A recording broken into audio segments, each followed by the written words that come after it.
Okay, so let's start for this last lecture of this series. That's the Bose-Hubbard model. I think I have derived lots of things here and there throughout the last three lecture. So today I basically deduce something, some analytical and analogical skill that you may develop, how to analyze a theory, how to realize a theory, and so on. So, so our model's name is Bose-Hubbard model.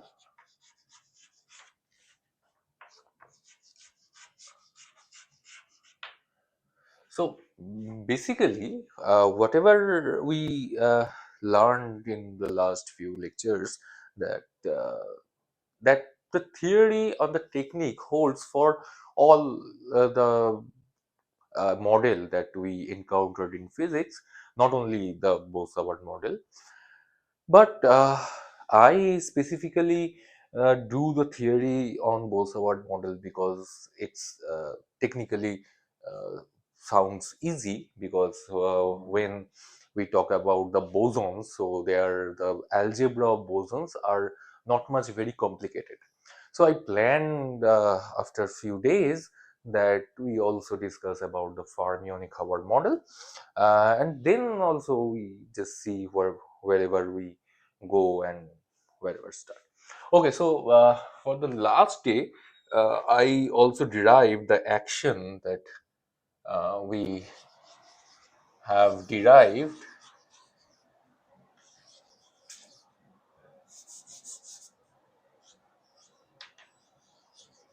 We have derived the action.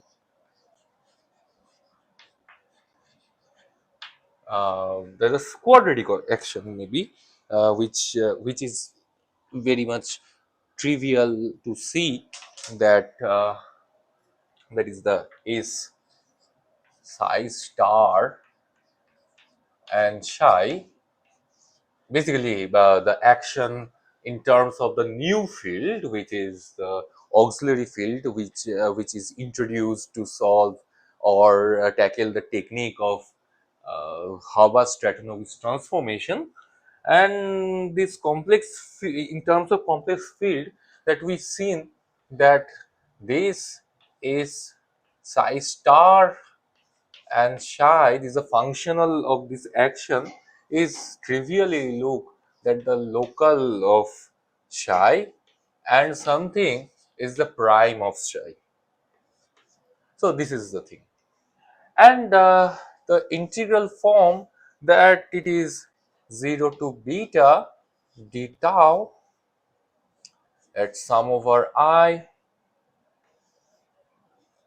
that zero frequency Green's function of psi I square plus something k4, which is the coefficient which basically tells about the canonical momenta psi I del tau of psi I, and then another term, that is k2, which is some time derivative, the total derivative on psi I square.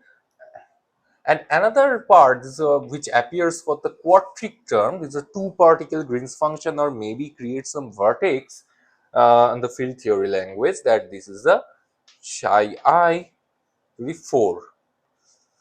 And also another term would be there, that the hopping part, this looks like that 0 to beta uh, delta tau or d tau ij, these off diagonal entries in the new field, that we are successfully decoupled the hopping term or the off diagonal term with the bosonic original bosonic field, which is phi, and this is basically tau inverse of ij psi I star psi j. So this is the thing here and there, I suppose, that we have derived. Now we go to the continuum limit. So basically, the difference between the continuum limit and the lattice limit is upon the parameter which we have chosen. That if you take or if you consider in the continuum limit that your parameters, that is the capital V, the whole volume, you can restrict your theory with the macroscopic variable, that is the V. But when you talk about the lattice case, then you have to talk about the number of particle, that is the n, because you have the lattice is a finite dimensional lattice and consists of the n lattice sites, and that lattice sites is considered by the how many bosons or how many particles are in it. So basically that theory is consists of macroscopic variable that is called the n for the lattice system. And when we reach about on the continuum limit, that limit should tell us that our macroscopic variables should be the total volume. So V. Here this case, now in the continuum limit, so in the continuum limit,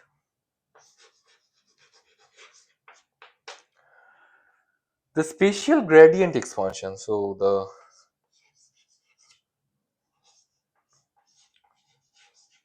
spatial gradient expansion, and that corresponds that psi is basically psi of r, which is position and the time t. And there the hopping matrix of Tij for it's very same, that Tij is basically t for all I equals j, or maybe the set of, I should say that I and j are nearest neighbor, and 0 for otherwise.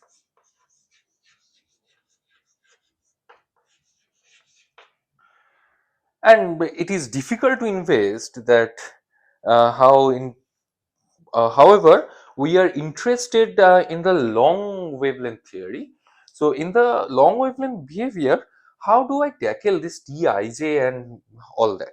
So basically in whatever I did here, there is a lattice index. So as you see that the lattice indexes are I and j are there, and when in the continuum limit is introduced, then the lattice indices are being replaced with something that the function of psi and rt, which is spatial and the temporal thing are being there. And here you see also that the gradient term and how this gradient term would came in this theory, that is our the kinetic energy or the kinetic term of the theory. So that should be discovered from here. So what I do, just erase this part.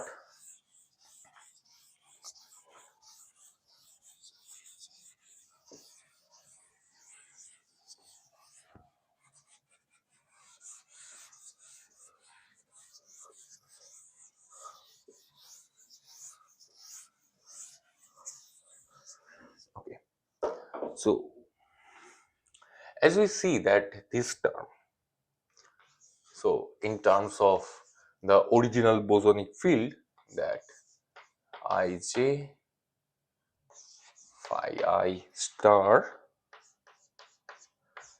Tij, this is the hopping matrix, not the inverse one, phi j. And what we have seen that the inverse hopping matrix is needful, that is the inverse propagator, when I introduce the source term, that is the auxiliary field. And whenever we discuss about the auxiliary field, then the inverse propagator of the are the concerned thing, because in case of whenever we talk about the field theory and the Green's function and all that, that Green's function are basically the generalized some derivative of the orders that we just take derivatives on the source term and some generating functions, and we get all the inverse propagators are likewise. So basically, so what we think of that in the continuum limit, how it is look like. So this term can be right in terms of way that something t, if I take its a nearest neighbor, then d tau sum over nearest neighbor of ij phi I star phi j plus complex conjugate. As when I leaves the paradigm of the operator, then the Hermitian conjugate are no longer be exist. Then when you talk about the fields, then and as it is a complex field, then you have to take the complex conjugate of this field, right?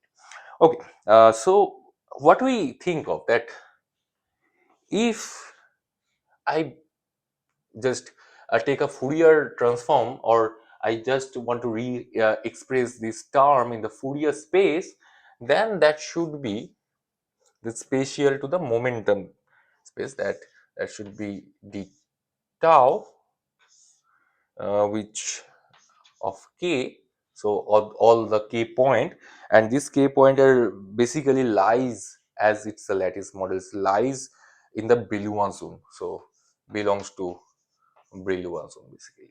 So if you have some continuum space that the psi of Rt, then your k is basically degrees of freedom of the Fourier space. So but when you talk about the lattice model, then your degrees of freedom are restricted in the regime of Brillouin zone. So that is the concept here. So it should be in Brillouin zone, and that should be 2t 1 to d cos of k alpha. So basically, it's basically the Fourier space tight binding approximation, nothing else. So basically, it's diagonalized in terms of phi k star and phi k. So in the Fourier space, this off diagonal thing are become diagonalized. So it's a diagonal element in Fourier space. So and the restriction is, I mentioned before and repeatedly I mentioned, that your momentum space should be lie inside the Brillouin zone. Okay, so that's the case. Okay, so if I take this coordination number is 2d, if this lattice is some d-dimensional hypercubic lattice,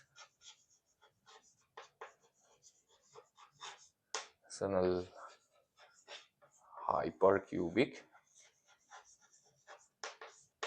d-dimensional hypercubic lattice, and you should end it up, if you expand it, then that should be something d tau t z minus k square phi k star and phi k in terms of the original field, and taking that the small k. So I just expand this cosine term and truncate it into the second order, first order, because the cosines are basically involved the powers of the even powers basically. Okay, now if I see in the dual action, so dual action, what will give this dual action? This dual action basically s of psi at 0. So basically in the local, that d tau 1 over t z minus k square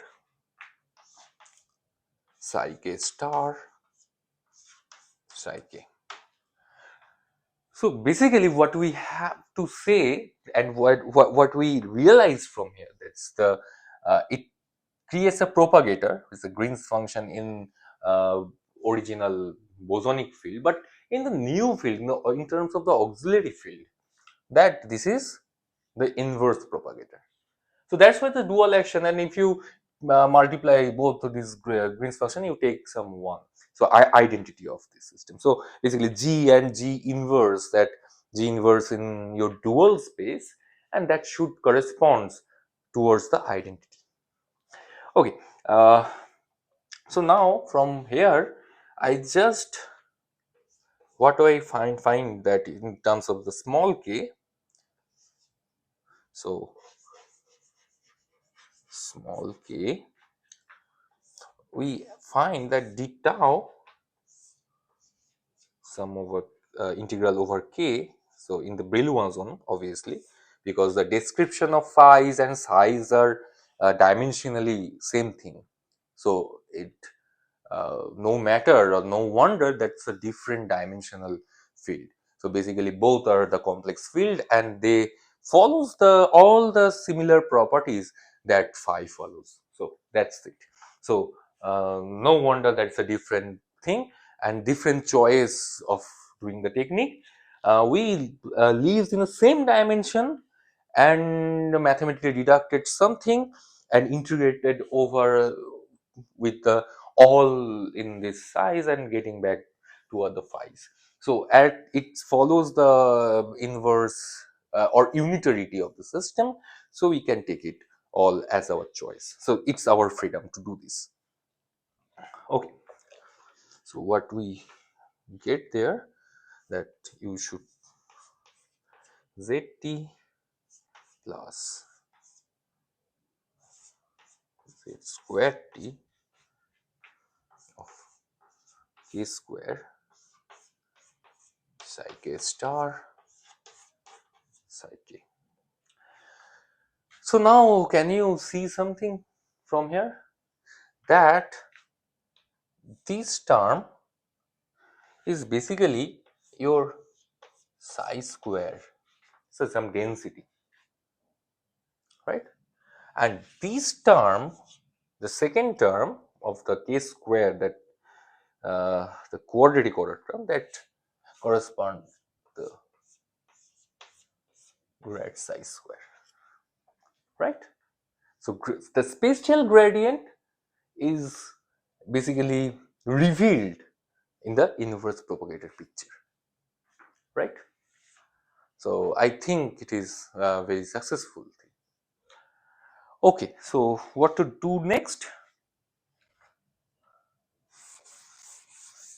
And I think you just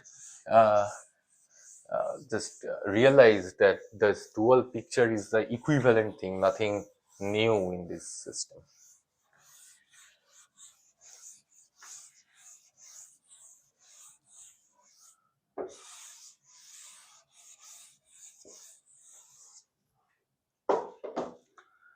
Okay, so what we have, that the action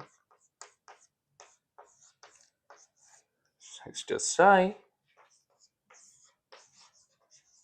d tau ddr of k1 psi star delta psi plus k2 delta of psi square plus k3 some gradient of psi square plus some r psi square plus h psi to the 4 in the continuum limit. So it is in the continuum limit.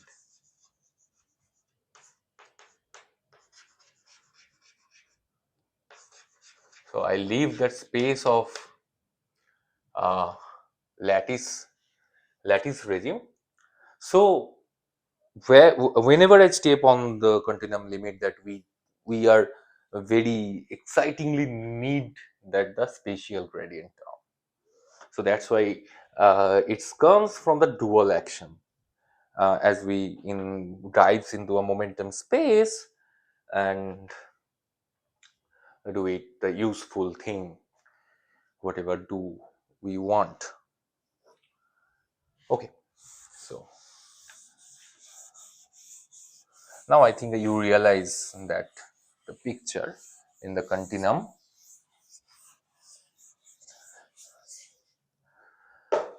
So basically, you just think of what is the R. So this R should be 1 by Zt plus G0. So what is the G0? This is a uh, zero frequency Green's function, right? And whenever I introduce the hopping in the action term and just put into the manner of the action term, then I immediately show that this R is basically the second order energy correction of the perturbation theory. Okay, so what should be look like? That should 1 over zt, and here z is the coordination number, minus m plus 1 over 7 plus m minus m epsilon minus of m. Okay, and what you and what is the k1 here? So k1 can be determined from this R, because we see that in the atomic limit, when I see it in the mod phase, that all these k1, k2s and k3, the coefficient of the t, the boundary of the phase, can be determined from that the atomic limit Green's function. So now we can clearly see that that should be del R of mu, which is in there the del uh, G0 of mu, that it's replaced in the hopping in the continuum limit, that del R of mu. K2 should be half, because it comes from the Taylor expansion in the low frequency, del R del mu 2, and obviously this K3 is basically 1 over z squared t. And I think in the last class I have uh, give that the expression of h, but I already another time I write the h is basically m over epsilon of m is a whole extension plus m plus 1 m times m epsilon minus 2 of m plus m plus 1 over m minus m into m minus 1, that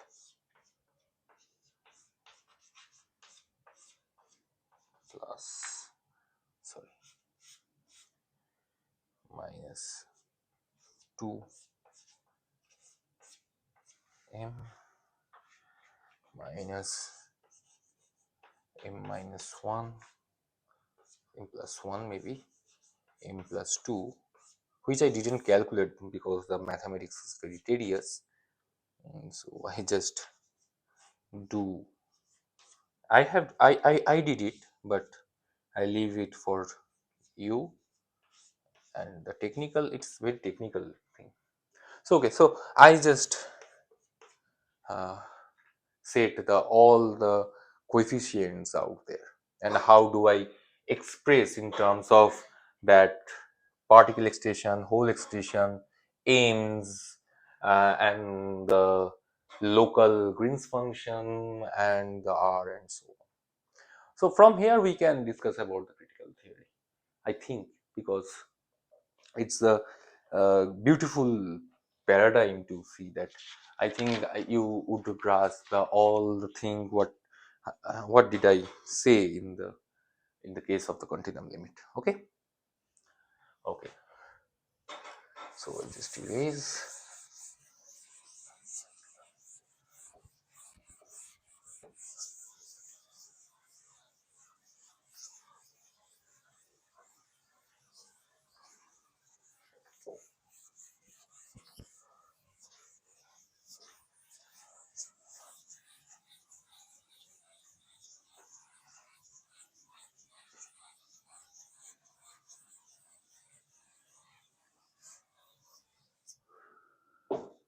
Okay. So basically, I just write something here that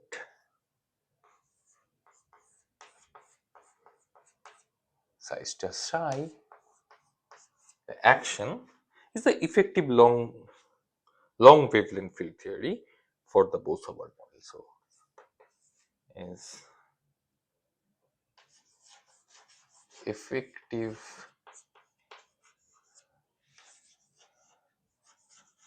long wavelength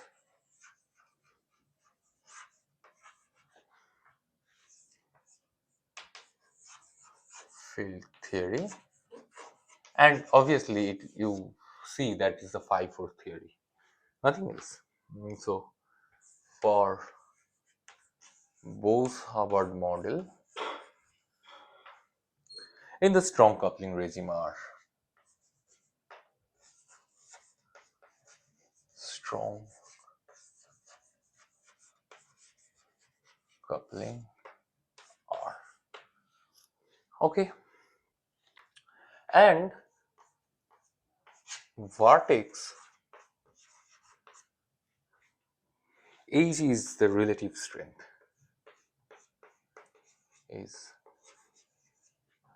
the relative strength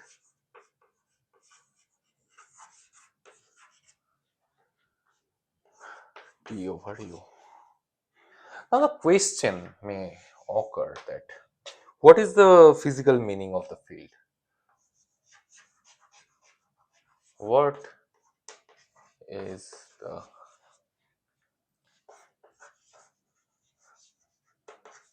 physical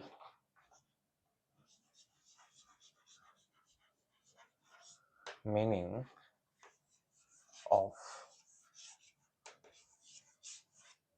field psi? So that question could be arise because it is very useful, because why do I introduce this auxiliary field and what is the physical meaning of it? So you may ask that if you look the saddle point is if you look at the saddle point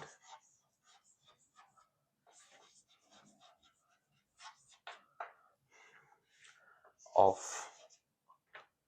A's action of phi star, phi, psi star, psi, then the extremization of del A's, that phi star, phi, psi star, psi with psi star would be 0, and you immediately realize that this psi is nothing but the BI, the average of the annihilation operator, and that annihilation operator is nothing but superfluid order parameter.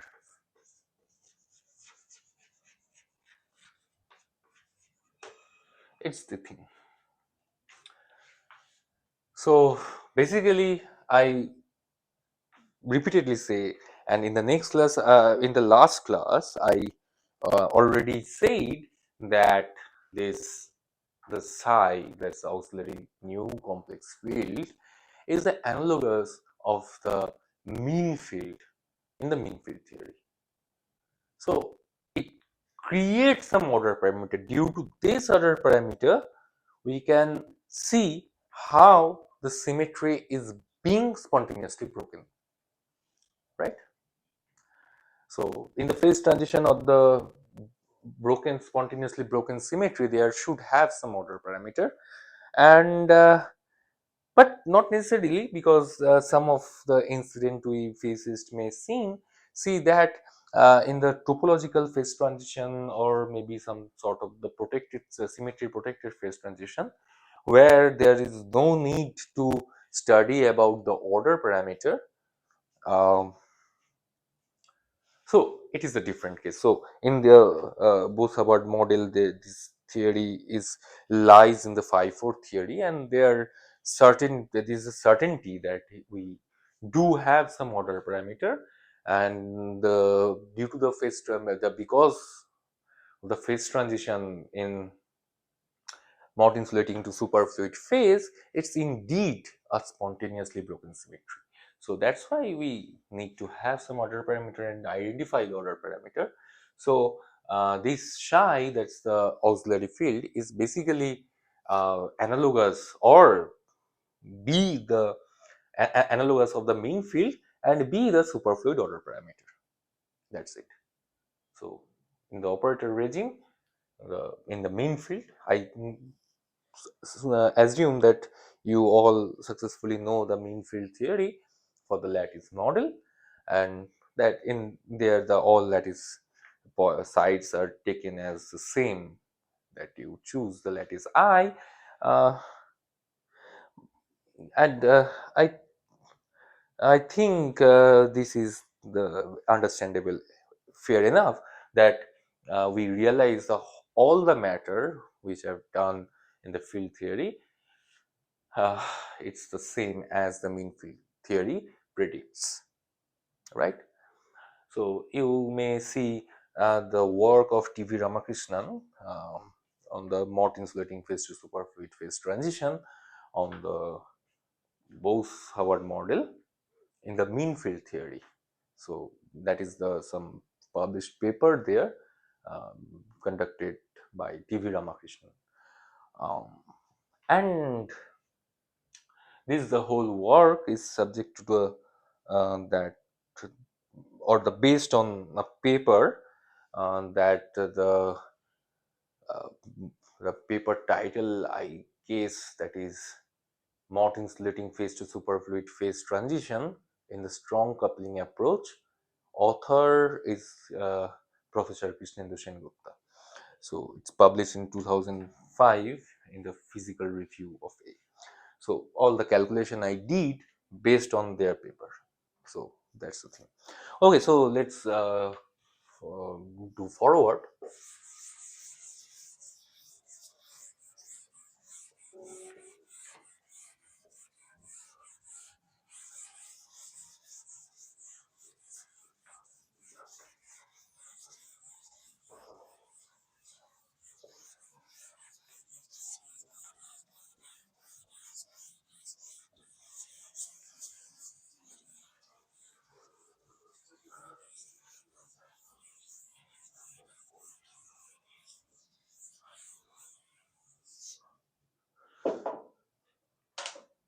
So now we just look into the mean field phase diagram. So in the continuum limit,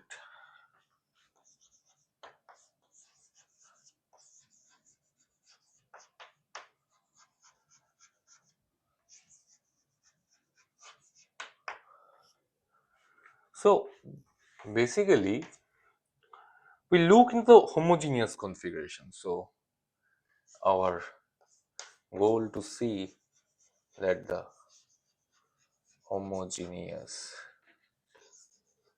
configuration,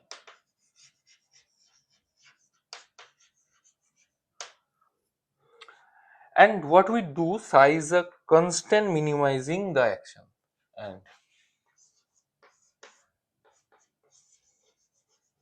constant which minimizing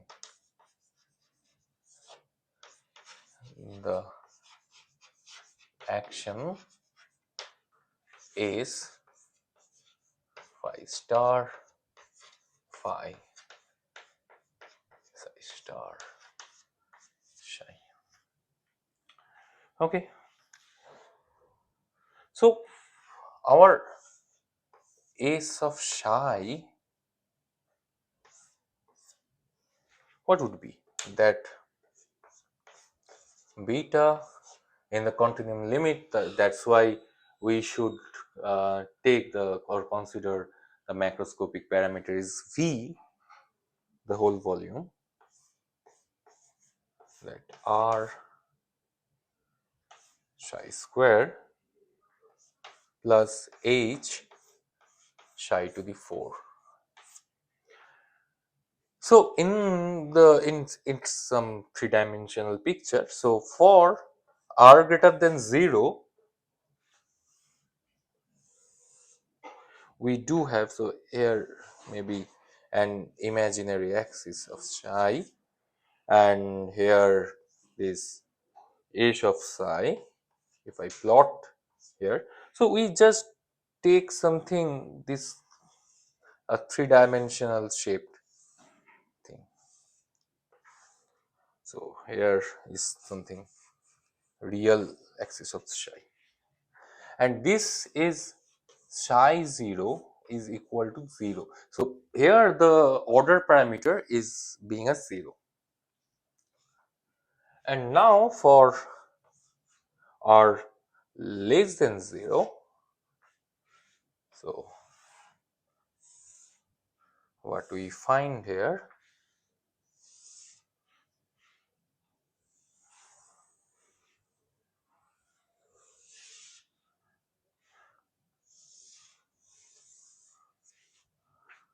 so you get some infinitely degenerate ground state here. So this is the S psi, similarly imaginary of psi and real of psi. And what we have here, it's more like the function in the two-dimensional, that is the ax square plus bx to the power 4, but we see for the r greater than 0 case, so that the r, which is we define that 1 by zt minus some zero frequency limits Green's function, that the perturbation, the second order correction of the perturbation theory, and if that is 0 and h is always positive, so h takes always positive, and it is indeed the second order vortex or the second order, this is the fourth order correction of energy, that is the h, it's always positive, but this r is a second order correction, may be positive or may be negative. If it's some positive quantity, then we realize the size 0 is basically 0. So basically this superfluid order parameter is disappears. So as in this case there is no superfluid order parameter, you can say or think or realize whatever you did, so it's a Mott insulator.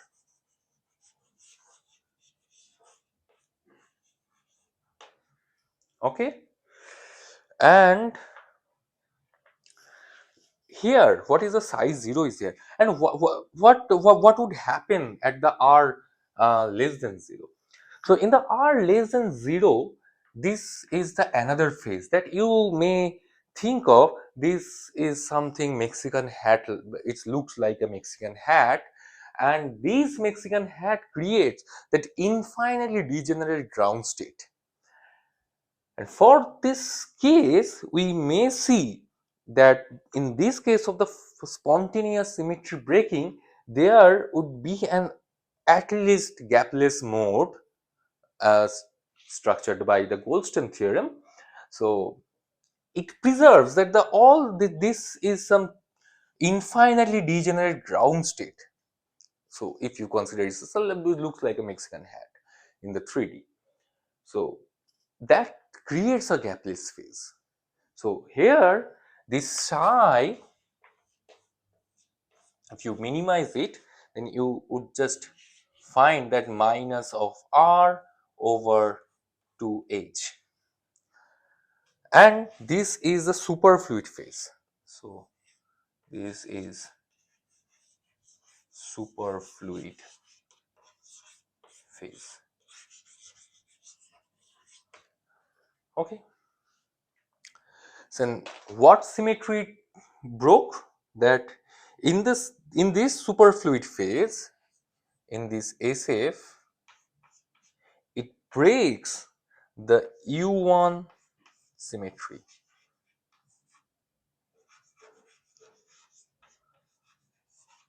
Spontaneously broken.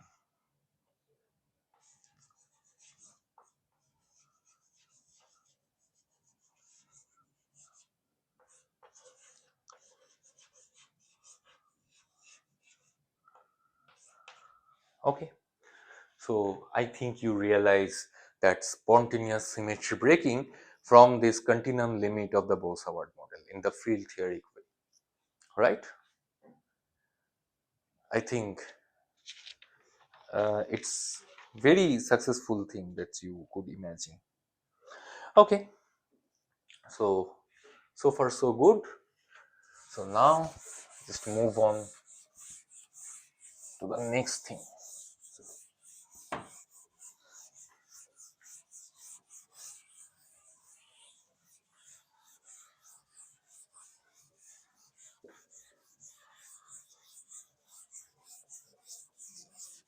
So if you take the extended Bose-Hubbard model on in the checkerboard lattice, then you could see that there is some translation symmetry also be broken. So there is another phase called charge density wave may appear in the Mott limit. Okay, so the superfluid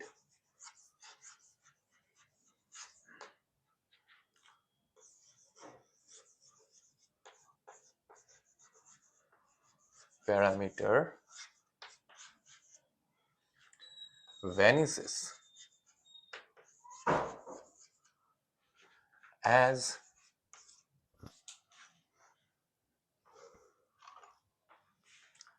psi 0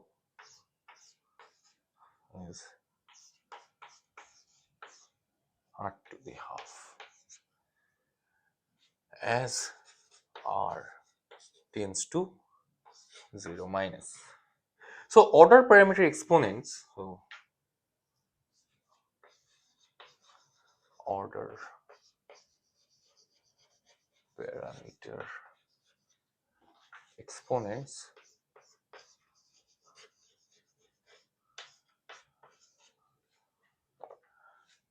is beta equal to half.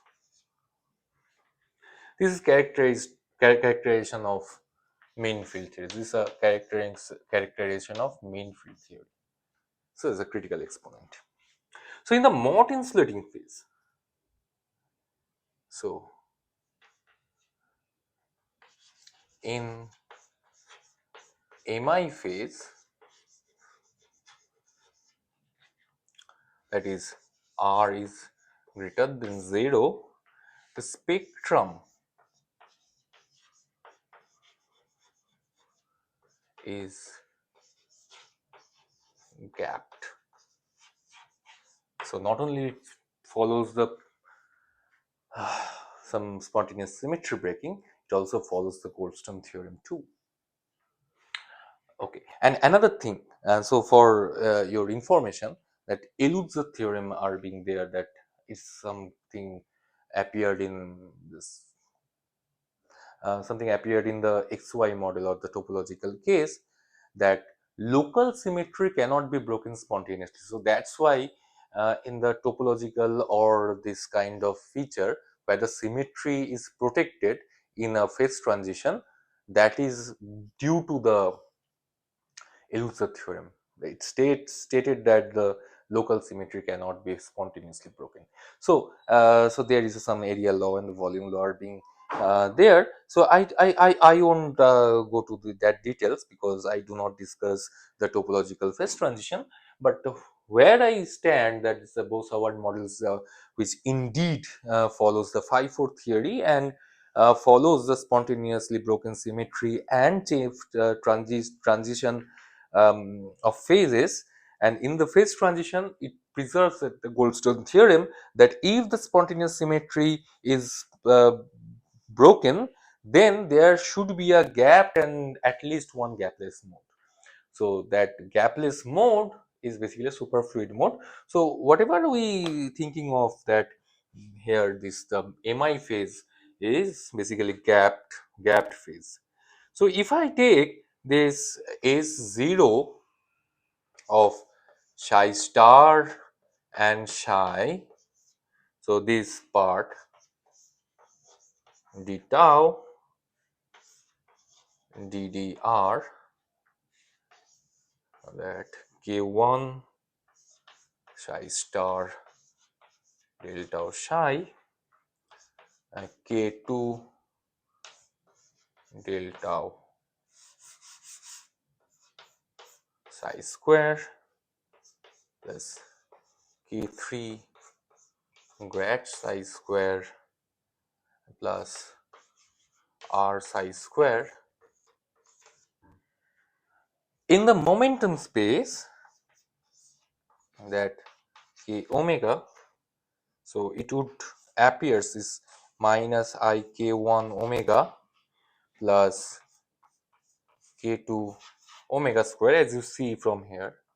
So and in the spatial the temporal derivative term gives the omega square, and this k3 gives us the k square, which is the momentum k, plus r, that involves in psi star of k omega and psi of k omega. So basically what we have here, this psi, so I write it here, that psi of RT in the momentum space is basically k omega e to the power minus kr plus omega t psi k of omega. So in the, this is a Fourier space, in the Fourier space, so basically ft. Okay, so this is the thing, and here we just find that here is a gapped, the spectrum is gapped, is the delta is proportional to r. If you plot this dispersion is some epsilon k here. So the correlation of the superfluid flow of the order parameter decay exponentially in the large distance. So another point we can see, that correlation length of superfluid flow order parameter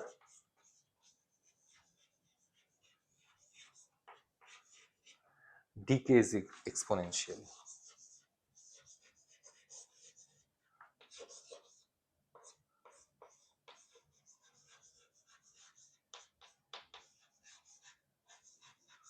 Decays exponentially.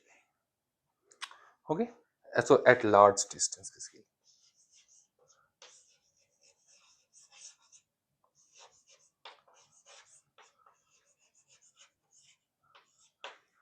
Okay, so this the part. So where do we belong that this part? I think how this is a gapped phase. I think you would have realized uh, the simple thing to nothing much difficult to analyze or something else.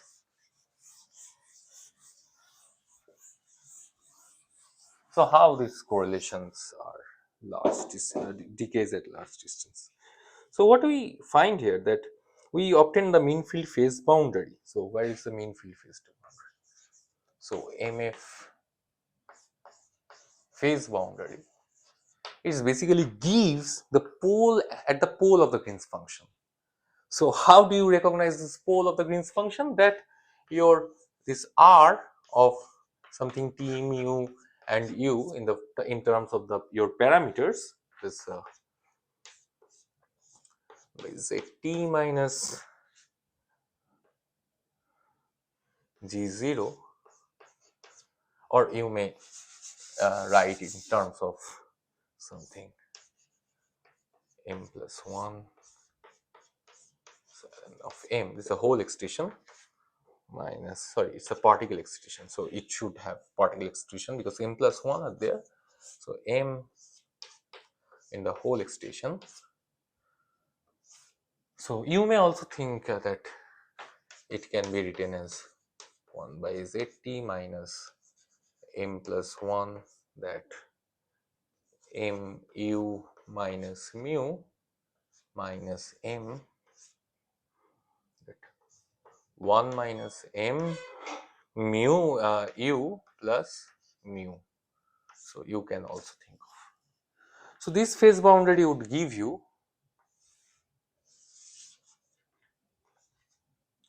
that the Mott lobes, and that Mott lobes is basically it's m equal to 1, m equal to 2, m equal to 3 mi phases, and if you plot it here, that's mu over u, and here t over u. So now it's basically here r equal to 0, and his here r in the mi phase, that r is mi phase r equal to 0. So what it would turn at this point, so it's the boundary, so it's a critical hopping. So you may think of this, this would appear the critical, so and these lobes are known as the Mott lobes.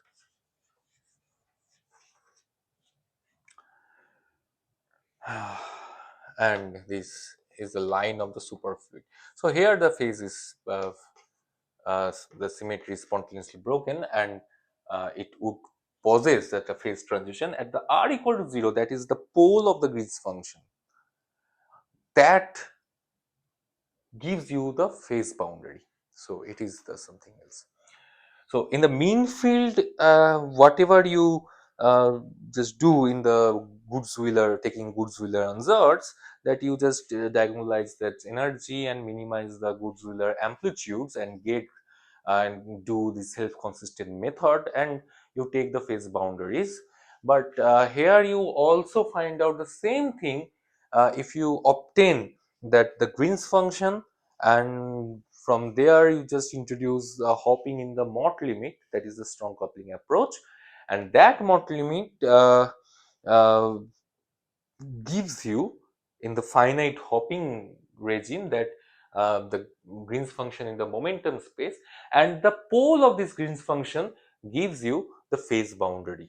So it's a phase boundary, that is the, and you seen that how the phase transition occurred from the mi to SF phase due to the spontaneous symmetry breaking. Okay. So Mott insulator is stable for the commensurate bosonic. So Mi is commensurate filling. Surate bosonic filling,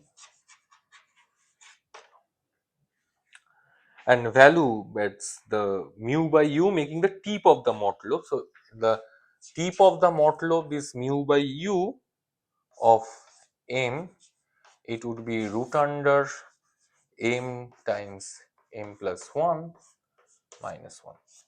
So it's in the tip of the Mott lobe. So here, so this line also corresponds the sharing of mi and the sf, both of them. So it's a critical point. So that the tip of the Mott lobe, the value should take that m times m plus 1 of minus 1 under root. Okay. Okay. So I think you may understand this phase diagram.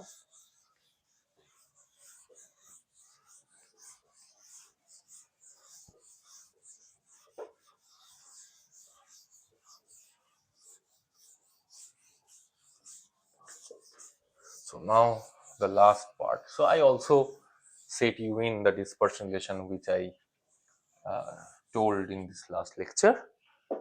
So the last part, the determination of something.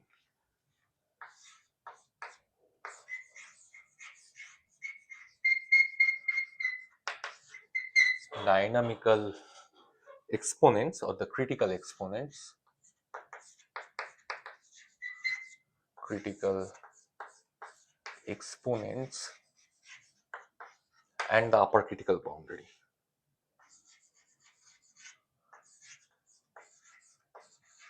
Upper critical boundary. Or the, sorry, not necessarily boundary. So it may be upper critical dimension, I would say. Okay. So in order to check the validity of mean field approximation, we have determined the upper critical dimension, that's compared with the effective dimension, that you may say that's the d plus z, and this is the dimension and this is coordination. So for d greater than dn means that the mean field theory, that MFT is valid, gives the right critical exponent. MFT valid and gives some precise critical exponent.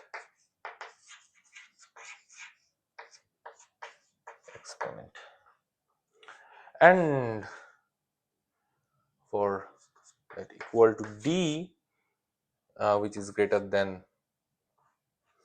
dn minus z, is equal to something dn. This is that something dimension of the quantum model. So this d is dimension of quantum model. That is the depends on the Fogg basis, I guess, because you know the dimension of the theory can be determined by the spanning over the basis, and if you take some d-dimensional hypercubic lattice, then the d is your quantum. So what is the dynamical critical exponents and the upper critical dimension dn in the MISF phase transition? So this question is to be treated now clearly, and that is the most essential question of this thing. That's what is the critical exponents and the dynamical critical component, that as we find that this S is basically d tau ddr, that k1 psi star del tau of psi, that's a canonical moment apart, plus k2 del tau psi square plus k3 gradient of psi square plus r psi square plus h psi to the 4. And the quadratic action, the frequency of the momentum space, that in the momentum space that look like minus I k1 omega plus k2 omega square plus k3 k square plus r of psi square of k omega. And in the quadratic action, this part gives you the kernel.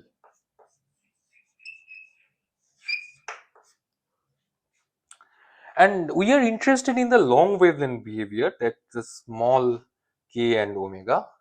So in small k and omega, so why have we kept that omega square term if there is a term is proportional omega or the power of omega?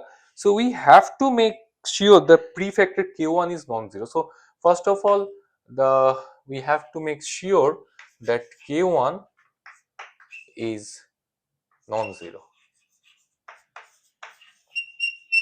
Okay, and k1 k2 are basically, as we find that this k1 is del r del mu and k2 is del 2r del mu 2, and the geometric meaning, that's this k1 and k2 are giving this gives me the slope, and that gives us k2 the curvature of the mean field phase boundary or the mean field phase diagram. So in the mean field phase diagram, what we decided or reveals that this k1 and k2, which is the slope and the curvature from the geometric meaning. So basically at the tip of the Mott lobe,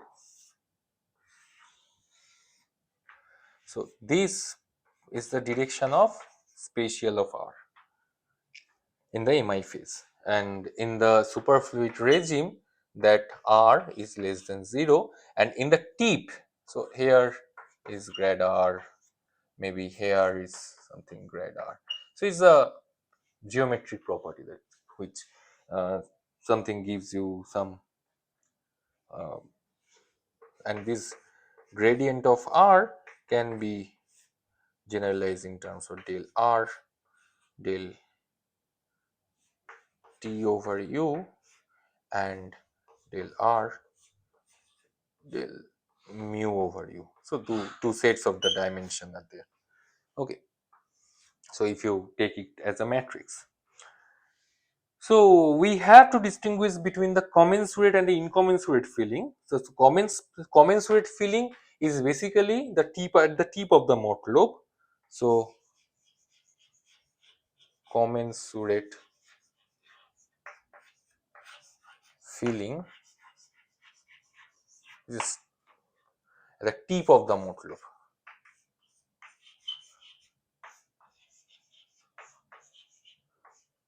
Mott lobe,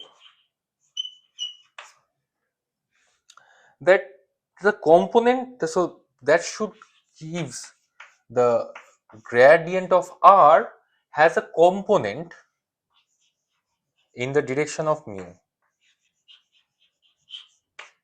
in the mu direction. So what we take, that this k1 should be 0. So in the quantum field theory, that as the k2 is curvature is always a non-zero and has a maximum at the tip of the model. So k2, as k2 is gives that our what we say, that the curvature, so it would be maximum at the tip of the Mott lobe, max at tip of motor lobe, right? And for the incommensurate filling, so I just erase this part.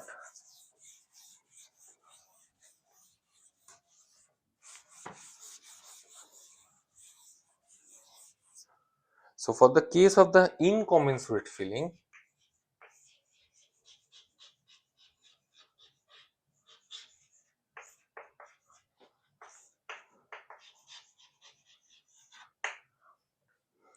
which case says that k1 not equal to 0, and in the small frequency limit we can neglect that the small omega,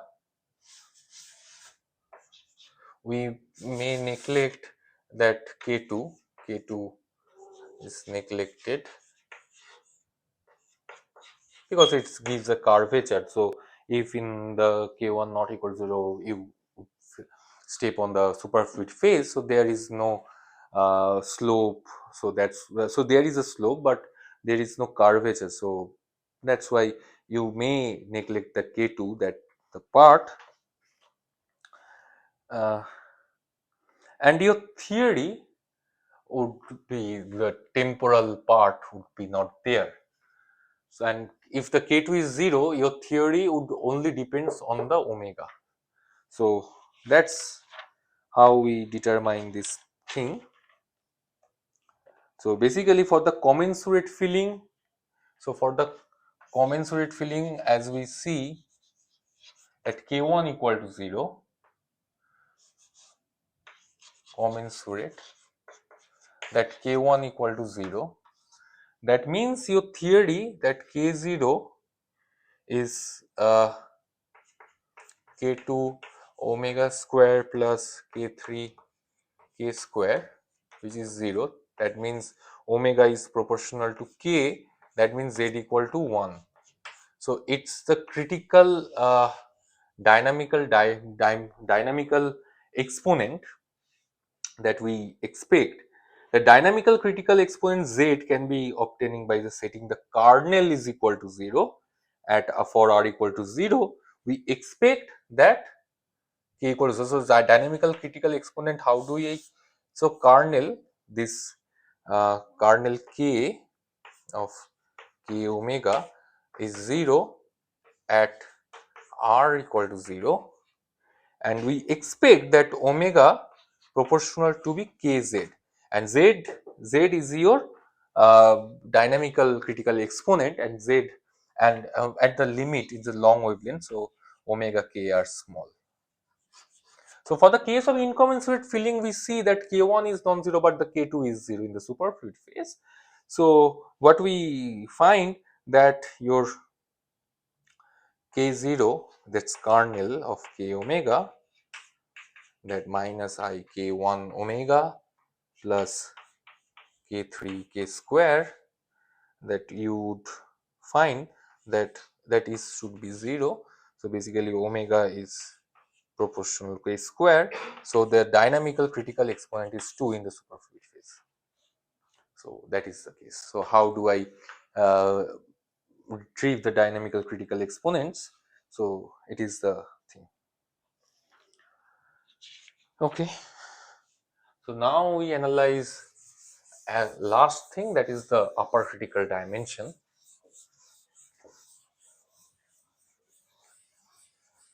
So it is basically Landau Ginzburg theory in the field theoretic language, what we have explained right now.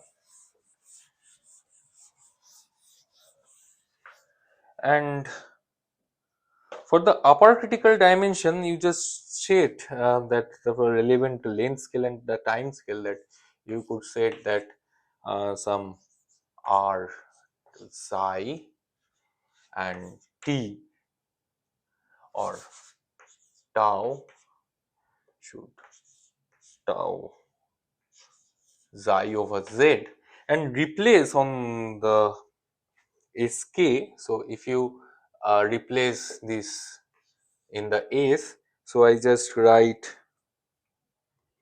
the final term, that what you get that t tau. So just replace it. It is very simpler.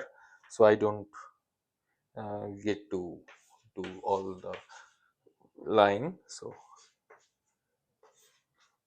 to substitute it in following manner.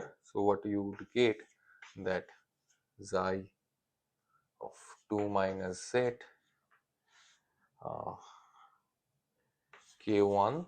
So substitute it psi star del tau psi tilde plus k3 some grad tilde psi tilde square plus some r xi square psi tilde square and plus h 4 minus t plus z psi tilde to the power 4. So this is it for the upper critical. So rescale the field that psi tilde, what is psi of xi to the minus lambda, and it clears that the lambda should be d plus z minus 2 over 2.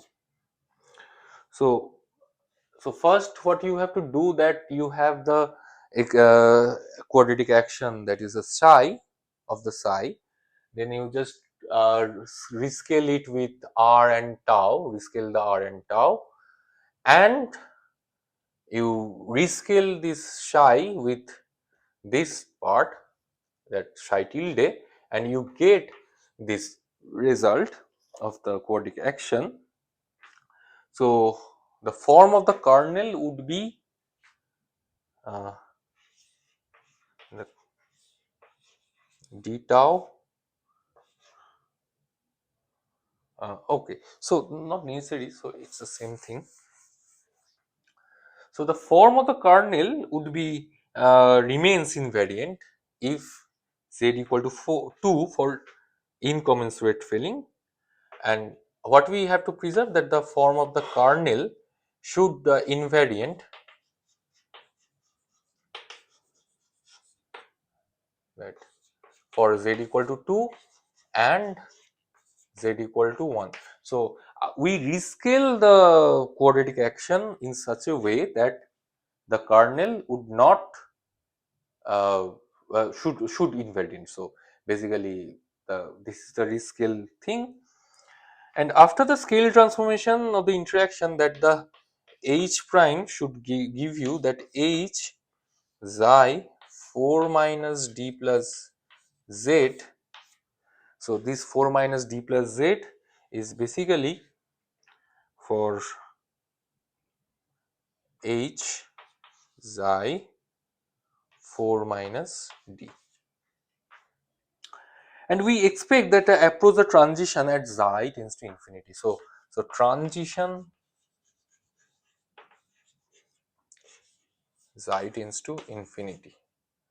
So what we find, that d greater than 4, that h prime tends to 0, and the vertex is irrelevant at that transition, no influence of the critical behavior. So at the d equal to 4, so no critical behavior.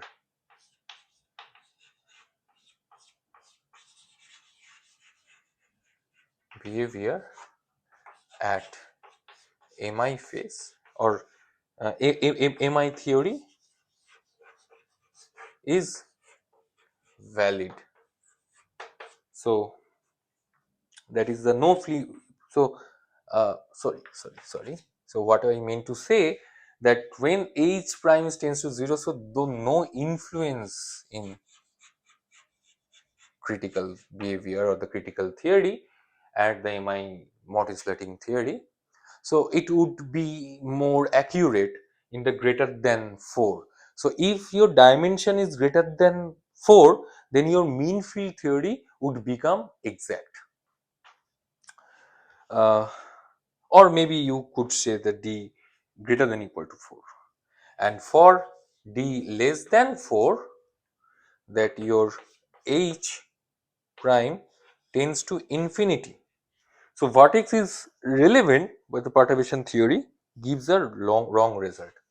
So, this perturbation theory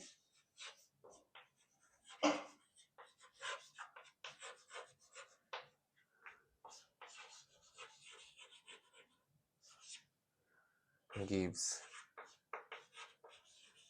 wrong result.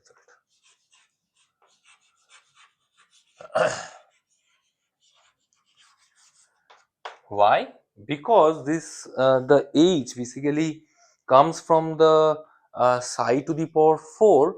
So if I introduce a hopping, so if I do the perturbative expansion in the Mott limit, there is no relevant things, or so in the Mott insulating phase, that when the or the strong coupling regime, where the hopping is very small, there in the Mott phase there is no need to find that just two particle vertex or the two particle Green's function of the correlator. But so that's why at the d greater than equal to 4, that's the, if your the dimension the is beyond 4 or equal 4, then your mean field theory would become exact. That's why, because that the two particle Green's function is no longer be needed. So that's why there is no influence on critical theory, and the MI theory gives you the valid result. But for the d less than equal to 4, so it's a lower critical dimension, which is that less than equal to 4. So which is creates that the two particle Green's function is more relevant. So your perturbation theory would become influenced due to this uh, uh, weak so it enters into a weak coupling regime. So that's why your perturbation theory is no longer valid and gives you the wrong result in the strong coupling regime. Okay, so that is the case. And if you suggest that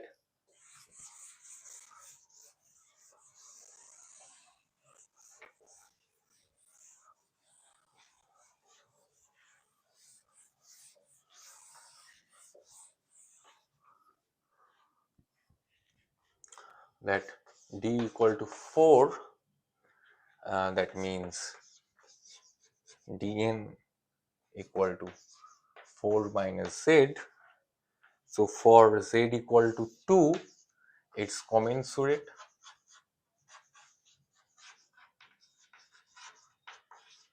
and z equal to 3, oh sorry, z equal to 2 is incommensurate and z equal to 3 is commensurate.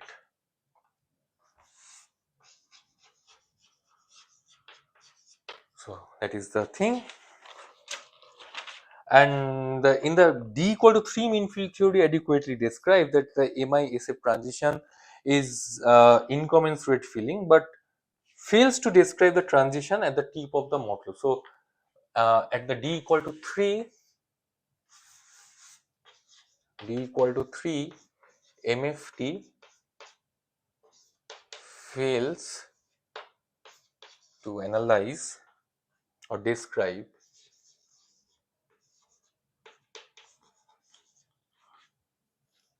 at the tip of the Mott lobe. And what is the physical reason and why the universality of the transition is difficult to the commensurate filling? So this question is thing. So the physical reason that the universality of the transition is difficult in the commensurate filling, because the d equal to 3, the adequately that this part is incommensurate, and the commensurate feeling that it's difficult because the suppression of density fluctuation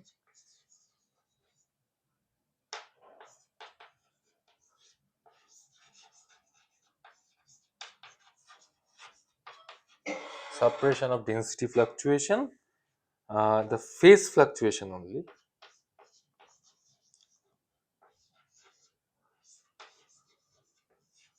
phase fluctuation only. So universality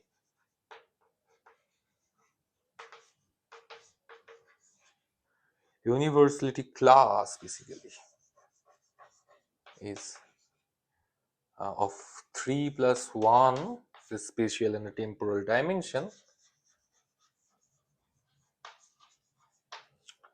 and it leads to something, the XY model.